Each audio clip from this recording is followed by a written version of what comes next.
Glory to thee, O Christ, our God, the whole glory to thee. Please be seated. We celebrate today John of Ryla, who was born of poor parents in Bulgaria. And at their death, he started to live an ascetic life and was eventually tonsured a monk. And in time, people began to collect around him, so he moved further away. He moved to a mountain called Ryla, R-I-L-A, and he lived there for the bulk of his life. He lived until 70, and he lived a life of ascetic fasting and prayer, praying long into the night, and people began to gather around him, around his hermitage, because his prayers brought healing, brought other things. And finally a monastery grew up there. And when he died, his relics were moved, but they were eventually moved back to the monastery at the mountain on Ryla.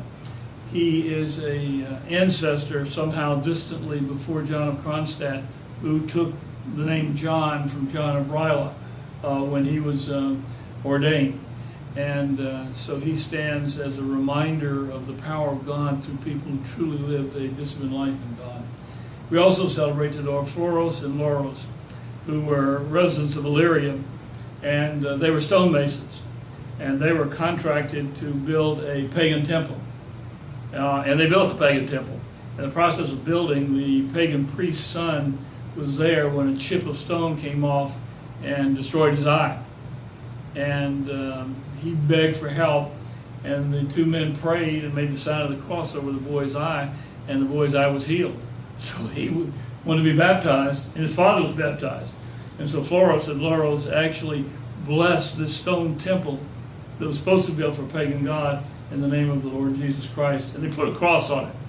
Obviously, that did not sit well with the regional governor, and one of the persecutions of the emperors started in their area, and they rounded up Floros and Lauros and went through trial and tortured them, and they were eventually thrown down a pit, and they were covered up so they would suffocate, which they did.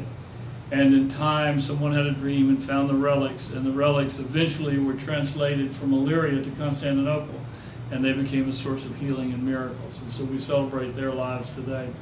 But it's really interesting how they were given a chance in a hostile environment to consecrate a pagan temple in the name of Christ, and by the power of God giving this child a blind eye, which they healed, they were able to bring the priest and the boy to Christ to baptize them, and so on.